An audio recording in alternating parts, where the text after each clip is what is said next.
Bismillahirrahmanirrahim. Alhamdulillah, puji syukur kita haturkan kehadirat Allah Azza wa Jal. Kembali kita melanjutkan kajian rutin kita membahas buku Tafsir Salat. Dan insya Allah di kesempatan kali ini kita akan membaca antara khusyuk mukmin dengan khusyuk munafik. Bagi Anda yang memiliki bukunya, silahkan dibuka halaman 13. Di antara fenomena yang terjadi di tengah para penganut sufi, kita sebut sebagai penganut sufi karena merekalah mayoritas yang melakukan aktivitas semacam ini, adalah keberadaan khusyuk nifak. Itulah khusyuk gaya munafik. Sahabat Hudzaifah radhiyallahu anhu pernah mengingatkan fenomena semacam ini. Beliau mengatakan, Iyyakum wa khusyu'an nifaqi. Faqila lahu wa ma khusyu'un nifaq. Hati-hati kalian, hindari khusyuk nifak. Lalu ada yang bertanya kepada Hudzaifah, apa yang dimaksud dengan khusyuk nifak? Qala antaral jasada khashi'an wal qalbu laysa bi khashi'. Engkau melihat fisiknya seperti orang yang khusyuk, padahal hatinya sebenarnya tidak khusyuk.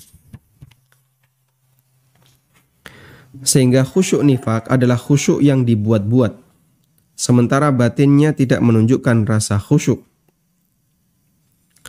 Sementara khusyuk iman adalah khusyuk yang timbul karena pengagungan terhadap Allah Subhanahu wa Ta'ala. Pengagungan hamba kepada Allah, sehingga hatinya dipenuhi rasa takut dan malu di hadapan Allah Azza wa Jalla.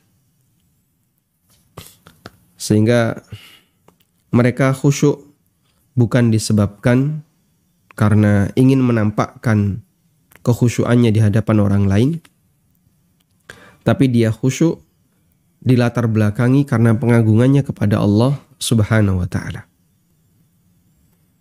Saya pernah melihat sebagian penganut sufi yang dia ketika sholat sambil seperti gemetar-gemetar gitu ya. Kemudian ketika dia membaca Al-Quran kadang seperti misalnya seperti dibuat gemetar-gemetar. Dan kami tahu bahwasanya orang ini tidak ngerti bahasa Arab. Wallahu ta'ala alam apa yang membuat dia seperti gemetar-gemetar. Tayyib, intinya kita bisa memahami bahwa khusyuk yang diisyaratkan oleh Hudzaifah Ibnul Yaman yang disebut dengan khusyuk munafik adalah khusyuk yang ditambak-tampakkan, padahal sebenarnya hatinya dia jauh dari khusyuk.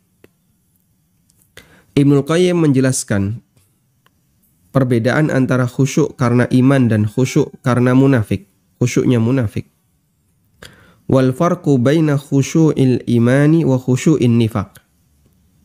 Anna khusyu'al imani huwa khusyu'ul qalbi lillahi bit ta'zim wal ijlali wal waqar wal mahabah wal haya' fayankasirul qalbu lillahi kasratan multa'imah minal wajal wal khajal. Perbedaan antara khusyuk iman dan khusyuk nifak, bahwa khusyuk iman adalah khusyuk batin karena mengagungkan Allah, memuliakannya, malu kepadanya, sehingga perasaannya dipenuhi dengan rasa takut, cinta, dan rasa malu kepada Allah Subhanahu wa Ta'ala. Wa syuhudu ni'amillahi wa jinayatihi huwa. Diiringi dengan kesadaran betapa banyak nikmatnya, nikmat Allah yang Allah berikan kepada hamba ini. Di samping itu dia merasa betapa seringnya kedurhakaan dirinya, sehingga hatinya khusyuk. Fayakhsha'ul qalbu la muhalata fayatba'uhu khusyu'ul jawari. Sehingga hatinya khusyuk dan diikuti dengan khusyuk anggota badan. Karena ketika batin itu khusyuk, maka anggota badan akan mengikuti.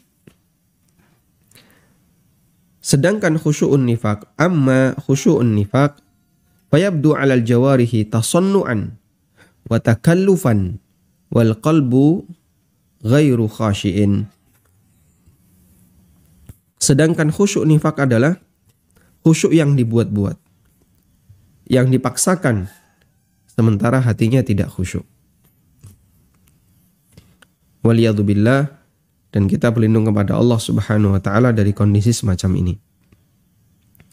Baik. Memang bahwasanya kita diajarkan untuk melakukan sholat dengan gerakan yang sesuai sunnah. Namun kita tidak diajarkan untuk kemudian berpura-pura menampakkan seperti orang yang khusyuk, sementara bisa jadi batin itu melayang kemana-mana. Khusyuk seperti inilah yang dibenci oleh para sahabat, dibenci oleh para ulama masa silam. Bahkan mereka membenci ketika seseorang menampakkan kekhusyuan melebihi dari kondisi asli batinnya. Fudail bin Iyad, salah seorang ulama tabi'in mengatakan, kana yakrahu ay yuriyar rajulu minal khusyu' aktsara mimma fi qalbi. Mereka kana yakrahu, dulu orang-orang salaf atau dibenci seseorang yang menampakkan kekhusyuan melebihi apa yang ada di hatinya. Sehingga dulu para ulama mereka enggak suka kalau kemudian orang menampakkan kekhusyuan melebihi dari suasana yang ada dalam hatinya. Al-Qurtubi rahimahullah menyebutkan contoh bentuk khusyuk nifaq. Wa ammal madhmumu fatukallifuhu wattabaki, atau fatakallafuhu wattabaki wa mutaqta'ur ra's kama yaf'aluhul juhal. Adapun khusyuk yang tercela adalah khusyuk yang dibuat-buat, kemudian berpura-pura menangis, lalu kepalanya ditunduk-tundukkan, ya. Sebagaimana yang dilakukan oleh orang-orang bodoh. Liyarau bi'ainil birri wal ijlal wa dzalika khada'un minasyaitan. Agar kelihatan seperti orang yang sedang berbuat baik dan dimuliakan oleh orang lain, padahal itu aslinya adalah tipuan dari setan dan godaan jiwa. Nah, dan terkadang kita melihat ada orang yang tangannya digetar-getarkan, dipaksakan menangis, padahal di luar masjid kegiatannya sering berbuat maksiat. Wallahu ta'ala alam. Wa na'udzu billahi min khusyu'in nifaq. Dan kita berlindung kepada Allah Subhanahu wa taala dari khusyuk munafik. Di saat yang sama kita mohon kepada Allah Subhanahu wa taala khusyukul iman, khusyuk yang dilandasi karena iman. Kemudian kita beralih ke catatan yang ketiga.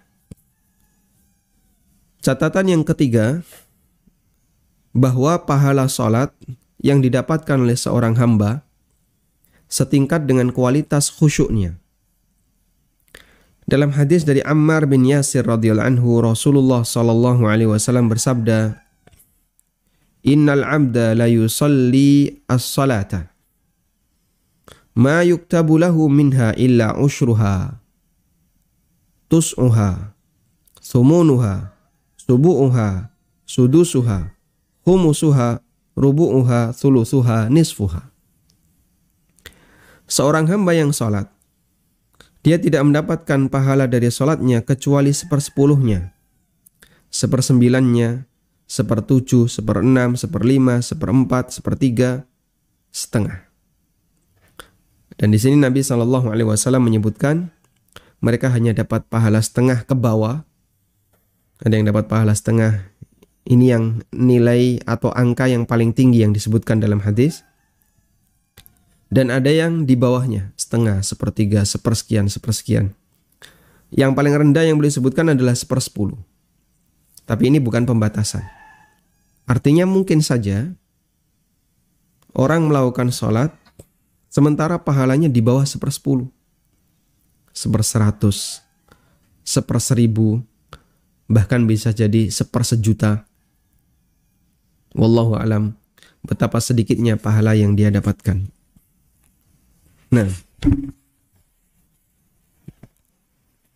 Nabi SAW menyebutkan pahala yang berbeda-beda. Bagi orang yang mengerjakan sholat tergantung dari kualitas sholatnya. Dan tingkatan kualitas sholatnya ditentukan oleh lahir batin sholatnya. Di antaranya adalah faktor kekhusyuannya dalam sholat. Sehingga orang yang tidak khusyuk dalam sholat, maka semakin kecil nilai pahalanya. Untuk itu para ulama sepakat bahwa pahala yang didapatkan seseorang dari sholatnya sesuai dengan tingkat kekhusyuannya. Abdul Wahid bin Yazid, beliau adalah Abu Ubaidah al-Basri, ulama generasi tabi'in, termasuk muridnya Hasan al-Basri. Abdul Wahid bin Yazid rahimahullah pernah mengatakan, Ajma'al ulama'u ala annahu laysa lil 'abdi min salatihi illa ma aqal. Ulama sepakat bahwa seseorang atau seorang hamba tidak mendapatkan pahala dari salatnya selain apa yang dia renungkan dari salatnya. Riwayat yang menegaskan hal ini adalah keterangan Ibnu Abbas radhiyallahu anhuma. Beliau pernah mengatakan, laisa laka min salatika illa ma aqalta minha. Pahala dari salatmu hanya senilai apa yang kamu pikirkan dari salatmu. Dan itulah khusyuk, menghadirkan perasaan batin untuk fokus terhadap kegiatan salat yang kita kerjakan. Karena itulah orang yang tidak khusyuk dalam salatnya, maka tidak ada pahala baginya. Karena khusyuk adalah ruh dan inti salat. Ibnul Qayyim mengatakan, al-khusyu'u wa at-ta'aqqulu ruhus salati wa maqsuduha. Khusyuk dan fokus memikirkan salat adalah ruh salat. Wa maqsuduha, dan tujuan salat. Wa lubbuha, dan inti dari salat. Fakaifa yu'taddu bi salatin faqadat ruhuha wa lubbuha. Maka bagaimana mungkin salat seseorang itu diperhitungkan sementara ruh dan bagian intinya hilang. Sehingga jamaah yang dimuliakan Allah, kita bisa memahami di sini ketika orang salat sementara hatinya tidak hadir, maka tidak ada pahala baginya. Meskipun bisa jadi dia telah menggugurkan kewajibannya. Bahkan sebagian ulama menyebutkan salat yang tidak khusyuk lebih dekat kepada hukuman daripada kepada pahala. Hasan al-Basri mengatakan, kullu salatin la yahduruha qalbuka fahiya ilal uqubati asra'u minha ila thawab. Semua salat yang tidak menghadirkan hati lebih dekat kepada hukuman daripada mendapatkan pahala. Semoga Allah Subhanahu wa taala memudahkan kita untuk bisa mendapatkan pahala dari salat kita dengan memperhatikan bagian ruh ini, yaitu berusaha untuk khusyuk dalam salat. Baik. Dan nanti ini juga akan dibahas oleh Ibnu Qayyim tentang orang yang salatnya rusak, bahwa orang semacam ini justru nanti akan dihukum oleh Allah Subhanahu wa taala karena dia sama sekali tidak perhatian dengan bagian ruh salatnya. Nanti akan dibahas di 5 tingkatan orang yang sedang melaksanakan salat. Selanjutnya yang keempat, kita akan membaca tentang makna hadis Nabi SAW melihat Allah ketika beribadah. Dalam hadis Jibril dari sahabat Umar bin Khattab radhiyallahu anhu, Nabi SAW pernah ditanya tentang Islam, iman, ihsan, dan tanda-tanda hari kiamat. Ketika beliau ditanya tentang ihsan, Rasulullah SAW menjawab, "An ta'budallaha ka'annaka tarah, fa in lam takun tarahu fa innahu yarak." Kamu beribadah kepada Allah seolah-olah kamu melihatnya. Jika kamu tidak melihatnya, sesungguhnya dia melihatmu. Hadis riwayat Bukhari Muslim. Dalam hadis di atas Nabi SAW menyebutkan kesempurnaan ibadah, yaitu ihsan. Jadi para ulama mengatakan begini, dalam hadis Jibril Nabi SAW menyebutkan 3 hal: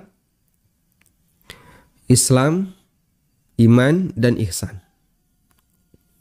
Islam, ketika beliau ditanya tentang Islam, beliau menjawab syahadatain, kemudian salat, zakat, dan 5 rukun Islam sampai selesai. Yang itu merupakan amal zahir. Syahadat itu amal zahir, salat, zakat, puasa, haji, semuanya adalah amal zahir, amal anggota badan. Kemudian beliau ditanya tentang iman. Lalu beliau memberikan penjelasan iman adalah beriman kepada Allah, rukun iman yang 6. Beriman kepada Allah, para malaikat, dan seterusnya sampai iman kepada qada dan qadar.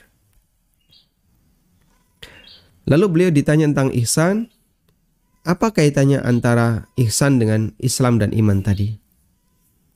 Para ulama mengatakan Islam mewakili amal lahir, iman mewakili amal batin, sedangkan ihsan adalah cara bagaimana melakukan amal lahir dan batin itu secara maksimal. Apa yang harus dilakukan oleh seorang hamba agar dia bisa melakukan amal lahir dan amal batin itu secara maksimal? Dan Nabi SAW menyebutkan ihsan itu ada 2 tingkatan. Agar amal seorang hamba bisa maksimal, di sana ada 2 tingkatan. Pertama, ketika dia beramal seolah-olah melihat Allah. Dan ini tingkatan yang paling tinggi. Yang kedua, dia meyakini bahwa Allah Subhanahu wa ta'ala melihatnya. Allah melihatnya dan Allah memperhatikan semua amalnya. Jika 2 hal ini tidak ada pada diri hamba ketika beribadah, maka dia akan meremehkan dan tidak serius ketika beribadah. Sehingga kita bisa lihat kaitannya antara ihsan dengan Islam dan iman. Bahwa ihsan itu mewakili keseriusan seorang hamba. Ihsan itu adalah berkaitan dengan keseriusan ketika beramal.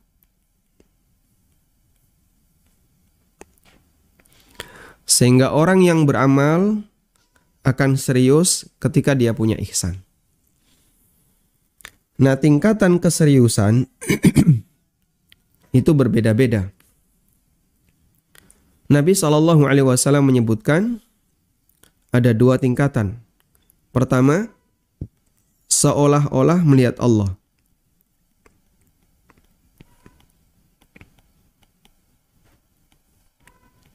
Ini tingkatan yang pertama. Orang kalau beribadah kepada Allah dan dia seolah-olah melihat Allah, maka tingkat seriusnya akan sangat kuat. Sehingga dia sangat yakin di hadapannya, saya sedang menghadap Allah, bermunajat dengan Allah. Maka dia akan berusaha untuk fokus. Kita bisa memahami tingkat ihsan tingkatan yang kedua. Lalu bagaimana dengan ihsan tingkatan yang pertama? Seolah-olah melihat Allah. Kamu beribadah kepada Allah seolah-olah melihat Allah. Kita meyakini bahwa hamba tidak bisa melihat Allah.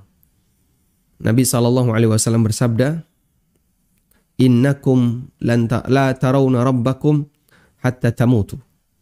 Kalian tidak akan melihat Rabb kalian sampai kalian mati. Sehingga kita semua tidak akan mampu melihat Allah sampai kita ini mati. Nabi SAW bersabda dalam hadis, Innakum lan taraw rabbakum hatta tamutu.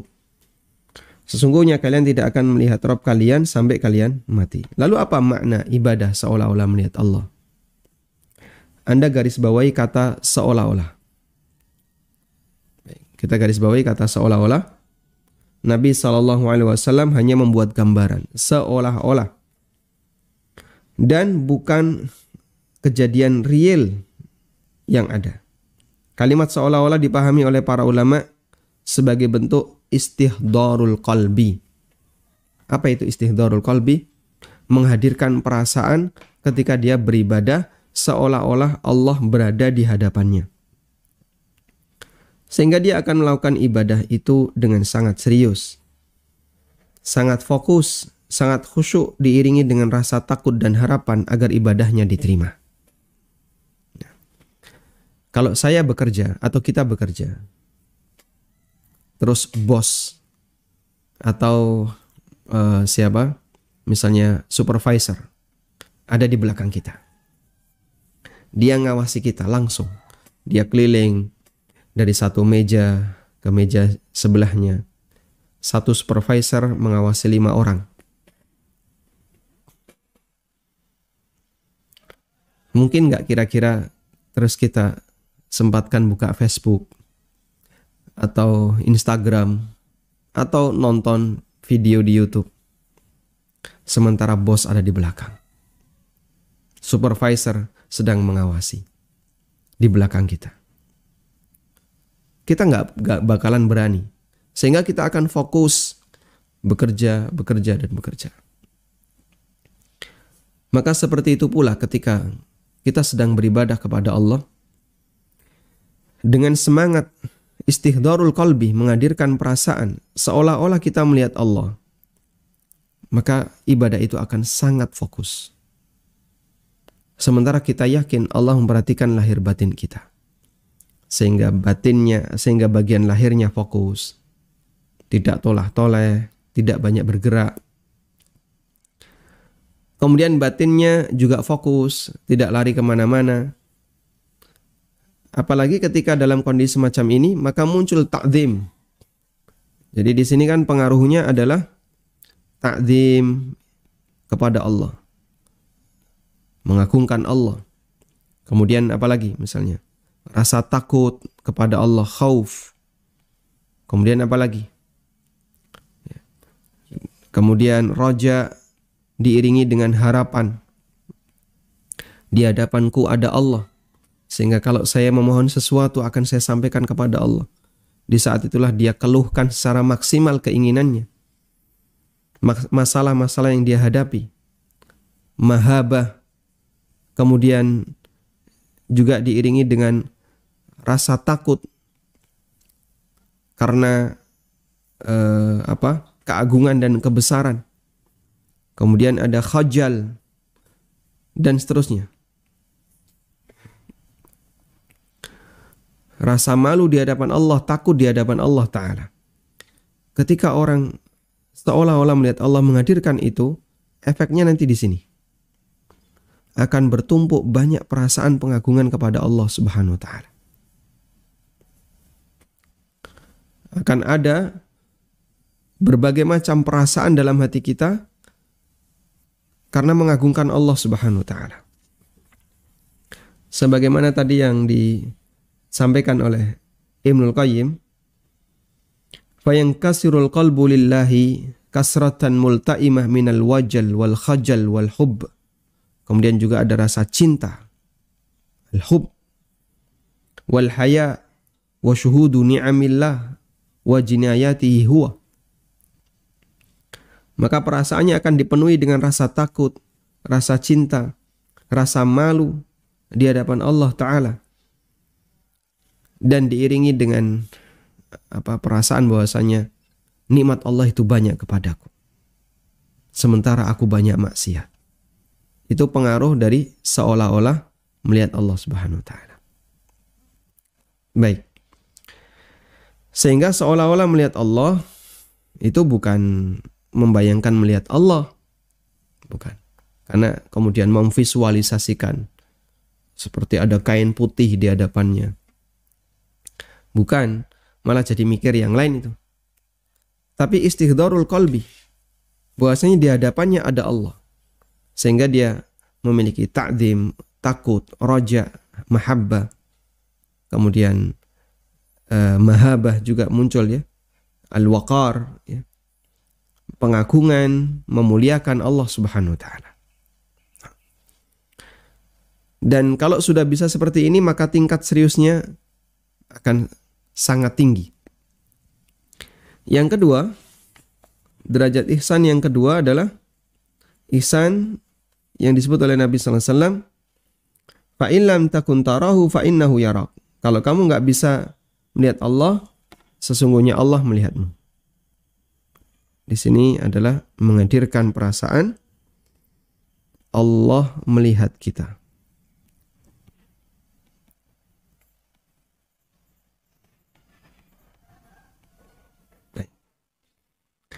Kita tambahkan dulu keterangan Syekh Ibnu Baz rahimahullah terkait makna seolah-olah melihat Allah. Yakni ka'annaka tusyahiduhu hatta tajtahida fil amal. Maksudnya adalah kamu beribadah seolah-olah melihat Allah sehingga kamu bersungguh-sungguh dalam beramal. Hatta takhlusa fi qalbika. Sehingga kamu berusaha untuk ikhlas dalam beramal. Dan kau tunaikan amal itu ala khairi wajhin, dengan cara yang terbaik, wa akmali wajhin, dan cara yang paling sempurna. Fa innal mu'mina idza amila ka'annahu yushahidullaha wa anna allaha amamahu fa innahu yastahidu fil amal wa yahris ala ikmalihi wa itmamihi. Karena ketika seorang mukmin beramal saleh dan dia seolah-olah melihat Allah, bahwa Allah ada di hadapannya, maka dia akan bersungguh-sungguh dalam beramal dan semangat untuk melakukannya dengan sempurna. Dan itulah kondisi real yang dihadapi oleh seorang hamba pada saat dia menghadirkan perasaan seolah-olah melihat Allah Subhanahu wa ta'ala. Nah, dan ini semakna dengan sabda Nabi SAW dalam riwayat yang lain ketika beliau menjelaskan tentang ihsan. Beliau mengatakan, antakhsha'allaha ka'annaka tarah. Antakhsha'allaha ka'annaka tarah. Engkau takut kepada Allah seolah-olah engkau melihat Allah. Hadis riwayat Muslim. Apa yang bisa Anda bayangkan ketika Anda sholat di hadapan Allah dan Dia mengetahui lahir batin kita?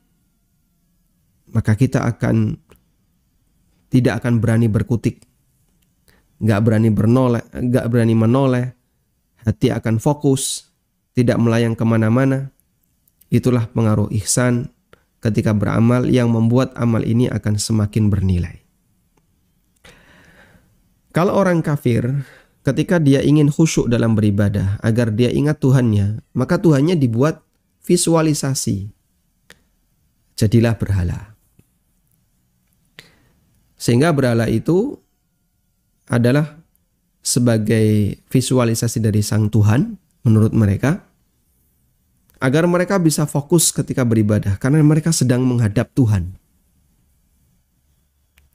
Anda jangan bayangkan orang kafir kok nyembah batu. Ya memang bentuknya batu dia. Zatnya itu batu. Cuma kan bukan itu yang dimaksud. Apa yang dimaksud? Yang dimaksud adalah keyakinan mereka. Batu itu mewakili apa? Sebagaimana kaumnya Ibrahim alaihissalatu wassalam. Kaumnya Ibrahim punya banyak sekali berhala. Dan para ulama mengatakan, berhala kaumnya Ibrahim itu mewakili Tuhan-Tuhan mereka. Mereka itu meyakini bahwa benda-benda langit itu adalah rohnya orang-orang saleh. Sehingga ada dewa A, dewa apa ya. Saya tidak tahu di zaman Ibrahim apakah sudah mengenal istilah ada dewa Zeus ya. Ada dewa apa lagi? Dewa Scorpio ya. Ada dewa banteng, ada dewa ikan, ada dewa ini. Yang itu digambarkan dalam bentuk rasi bintang. Lalu mereka visualisasikan dalam bentuk berhala. Sehingga berhala itu adalah perwakilan dari Tuhan yang ada di langit menurut mereka. Perwakilan dari para dewa-dewa yang ada di atas itu menurut mereka. Makanya ketika Ibrahim berdebat dengan mereka, Ibrahim memisalkan ya. Ada yang menyembah dewa matahari, ada yang menyembah dewa bulan, ada yang menyembah dewa bintang. Allah Subhanahu wa taala ceritakan dalam Al-Qur'an debat mereka dengan Ibrahim. Ibrahim menggambarkan ketika beliau melihat bintang, dia mengatakan, "Hadza Rabbi," ini adalah Tuhanku. Falamma afala, ketika bintang itu tenggelam, ya. Masa Tuhan kok tenggelam? Falamma ra'al qamara bazighatan, ketika beliau melihat bulan dalam kondisi purnama, paling terang, ya. Mereka mengatakan, "Hadza Rabbi," ini Tuhanku.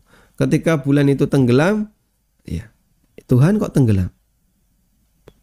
Ketika melihat matahari, beliau mengatakan, "Hadza Rabbi."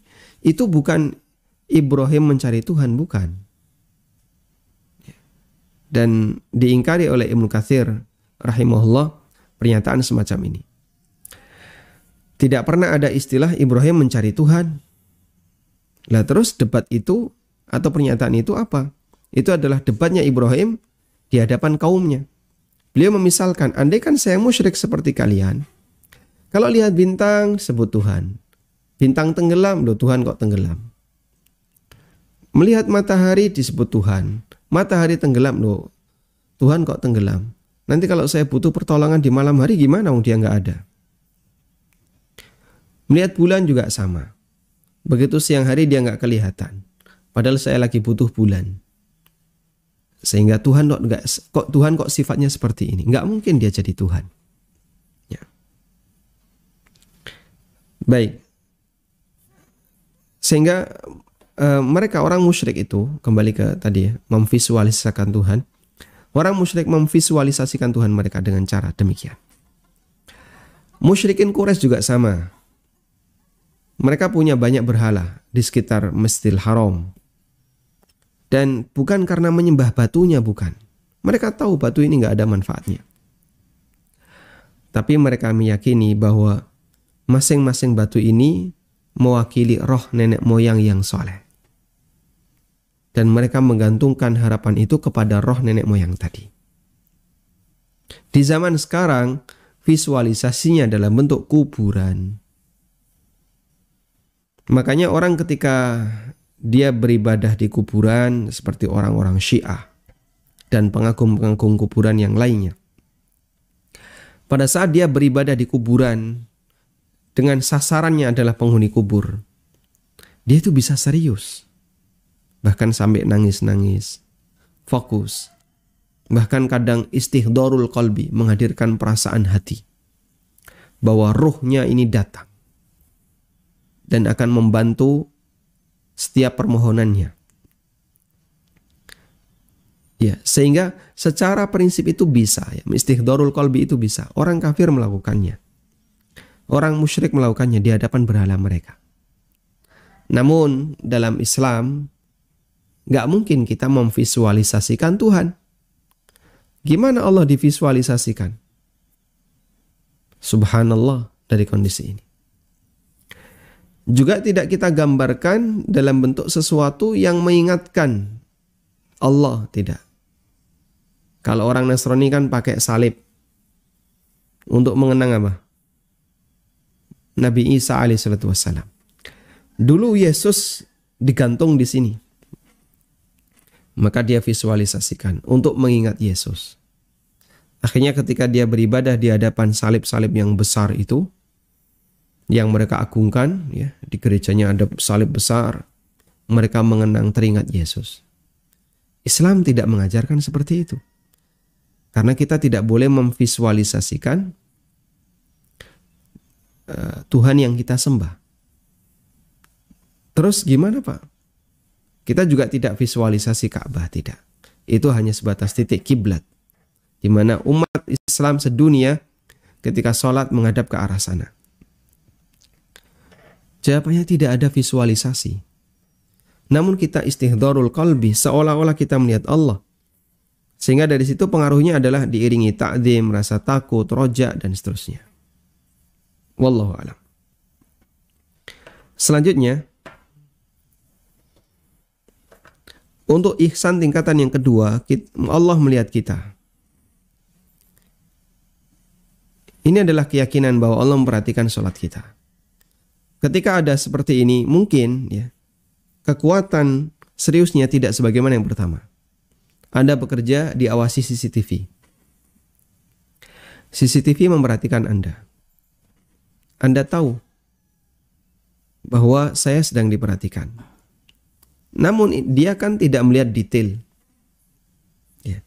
Sehingga kalau saya buka laptop, kemudian kena CCTV, ya, yang kena punggungnya. Di hadapan ini CCTV nggak lihat. Ya. Lalu kita kadang main Facebook, bahkan berpura-pura ngetik, ternyata main game. Ya. Sehingga karena CCTV nggak lihat, kita yang penting hadir di situ. Ya. Yang memantau kita tahu kalau kita sedang bekerja. Baik. Maka semangatnya tidak sebagaimana ketika ada supervisor memperhatikan keliling. Sehingga tingkat keseriusan yang kedua ini tidak lebih hebat dibandingkan yang pertama. Yang kedua tetap serius, tapi tidak lebih hebat dibandingkan yang pertama. Sehingga yang kedua ini kita fokus, Allah memperhatikan sholatmu. Nanti kalau sholatmu jelek, Allah nggak terima. Akhirnya kita berusaha untuk memperbaiki. Meskipun bisa jadi tidak diiringi dengan bentuk takzim, rasa takut, dan seterusnya. Baik. Kemudian catatan yang kelima, khusyuk itu ketenangan batin, sehingga bisa dinikmati. Nabi SAW merasa tenang ketika khusyuk dalam sholat. Allah telah menjadikan sholat sebagai penenang jiwa untuk beliau SAW. Dalam hadis dari Anas bin Malik radhiyallahu anhu, Nabi SAW bersabda, "Wa ju'ilat qurratu 'aini fis shalah." Ketenangan hatiku dijadikan dalam salat. Salat bagi Nabi SAW adalah kesempatan untuk beristirahat, melepaskan kepenatan batin setelah berinteraksi dengan banyak masalah. Nabi SAW pernah memerintahkan Bilal, "Arihna ya Bilal, arihna ya Bilal bis salah." Wahai Bilal, buat kami istirahat dengan salat. Masya Allah. Sehingga dia bisa menikmati apa? Salatnya. Maka dia orang yang seperti ini, ya, istirahat ketika salat, dia bisa menikmati salatnya. Rasulullah SAW, beliau menikmati salatnya, sehingga beliau mengatakan kepada Bilal, "Arihna bis salah, buat kami istirahat dengan salat." Ada salah satu teman yang dia cerita, ya, di beberapa pekerjaan yang butuh fokus tinggi, seperti programmer itu butuh fokus tinggi. Dia coding, yang dilihat kalau nggak angka, kode program. Kadang salah sedikit ngebug, nggak bisa jalan, nggak bisa di running, ya. Sehingga nanti diulang dari awal, dicari celahnya mana, dan seterusnya. Lalu beliau mengatakan begini, di perusahaan itu ada banyak sekali permainan. Ada drone, ada robot-robotan, ada mainan remote. Nah itu dipakai apa? Jadi para programmer itu kalau capek misalnya lagi ngoding capek, untuk melepas kepenatan, dolanan drone. Ya. Nanti dia ngoding lagi, capek, nanti lihat ikan, ngasih makan ikan. Capek lagi, ngasih makan kelinci. Sehingga ada banyak permainan-permainan di situ yang tujuannya adalah untuk melepas kepenatan. Tayyib. Siapa di antara kita yang ketika kita capek pikiran kita, terus kita sholat, lalu kita lepas kepenatan kita dengan sholat? Mungkin jarang orang di zaman sekarang. Rata-rata kalau orang itu capek kan, lihat YouTube, video-video yang lucu itu dia tonton. Lucu, dia bisa ketawa-ketawa, matikan, kembali bekerja. Rata-rata demikian. Baik. Karena berarti tingkat, ya seperti itulah kondisi kita. Berarti tingkatan suasana batin kita ya kayak gitu. kita belum bisa menikmati kenikmatan yang sejatinya seperti salat, berzikir kepada Allah Subhanahu wa taala. Karena itulah ketika beliau sedang memiliki masalah, beliau mengadu kepada Allah dengan cara salat. Sahabat Hudzaifah radhiyallahu anhu bercerita, "Kana Nabi sallallahu alaihi wasallam idza hazabahu amrun shalla." Nabi sallallahu alaihi wasallam ketika punya masalah yang serius, beliau kerjakan salat. Suasana semacam ini hanya ada pada mereka yang memiliki kedekatan dengan Rabb-Nya. Sehingga salat baginya adalah sebuah kenikmatan dan bukan beban. Bagian dari kebutuhan manusia, mereka selalu menghendaki ketenangan. Sehingga ketika orang tidak memiliki sarana untuk mendapatkan ketenangan yang sesuai syariat, mereka akan mencarinya dengan cara-cara yang tidak pernah ada ajarannya. Seperti bertapa, gerakan yoga, semedi. Mereka nyari sendiri, Pak. Anda bisa lihat ya. Orang kafir ingin cari ketenangan. Terus mereka, apa yang mereka lakukan? Yoga. Senam yoga itu kan tujuannya untuk mencari ketenangan. Kita diajari oleh syariat, kamu nggak perlu nyari, lakukan yang ini. Sehingga kita diajarkan untuk apa? Melakukan sholat, berzikir, dan seterusnya. Sehingga Islam memberikan kita sarana yang sangat indah untuk mendapatkan ketenangan itu, yaitu dengan berusaha khusyuk dalam sholat, untuk membangun ketenangan dalam hati kita. Baik, karena unsur manusia tidak hanya lahiriahnya, dia juga punya unsur batin. Nah, sekarang Anda bisa perhatikan ya,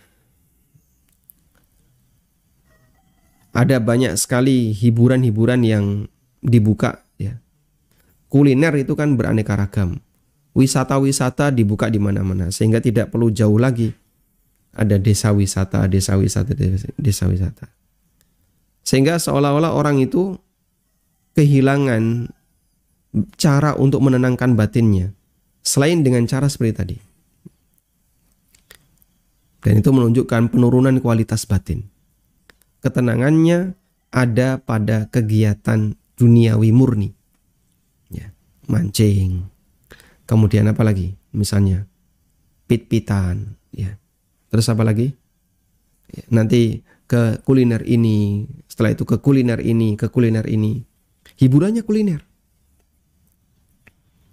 Hiburan mukmin adalah bermunajat dengan Allah Subhanahu wa taala. Tapi sekarang itu jadi beban. Hiburan mukmin adalah kuliner. Covid memberikan dampak, misalnya orang jadi stres karena terlalu sering dalam rumah. Mereka nggak kuat untuk bertahan beribadah di dalam rumah. Nggak kuat membaca buku, nggak kuat mendengarkan kajian yang serius. Akhirnya yang dicari kajian yang lucu. Ya. Di ANB Channel, kalau yang ada unsur lucunya, view-nya banyak. Berapa view-nya kalau yang ada unsur lucunya? Ya, kalau yang ada Mas Mitra, Masya Allah ya, belasan ribu. Kalau yang kajian fokus, berisi misalnya murni tentang ilmu, itu dikit. Paling cuman 1K, maksimal 2K, jarang sampai belasan K. Yang ada lucunya banyak ya. Dan kalau kita lihat di komen-komennya, Masya Allah, ini lucu, menghibur, mendidik. Nah sekarang coba, lucunya Anda coret. Coret lucu, hiburannya Anda coret. Mendidik saja. Yang konten yang akan kita buat. Nggak laku, Pak. Kalau laku dikit. Seperti itulah gambaran kualitas batin kita. Sehingga kita lebih banyak ingin hiburan-hiburan dunia. Padahal ketenangan batin seorang mukmin yang sejatinya, yang itu diberikan oleh Allah Subhanahu wa taala kepada sang Nabi sallallahu alaihi wasallam adalah bermunajat dengan Allah. Sebagaimana yang beliau katakan kepada Bilal, "Arihna ya Bilal bis salah." Mari kita istirahat wahai Bilal dengan salat. Sehingga Bilal diminta untuk mengumandangkan adzan dan iqamah agar beliau bisa beristirahat, bermunajat kepada Allah Subhanahu wa taala. Wallahu taala alam. Demikian yang kita sampaikan di kesempatan kali ini. Dan insya Allah untuk pertemuan berikutnya kita akan membahas tentang merenungkan makna gerakan dalam sholat. Apa renungan yang bisa kita hadirkan ketika kita takbiratul ihram, ketika kita sedekap, berdiri, ketika kita ruku, sujud, dan seterusnya. Insya Allah akan kita bahas di kesempatan berikutnya. Wa sallallahu ala nabiyyina Muhammadin wa ala alihi wa sahbihi wa sallam. Wa akhiru da'wana anil hamdulillahi rabbil alamin. Salurkan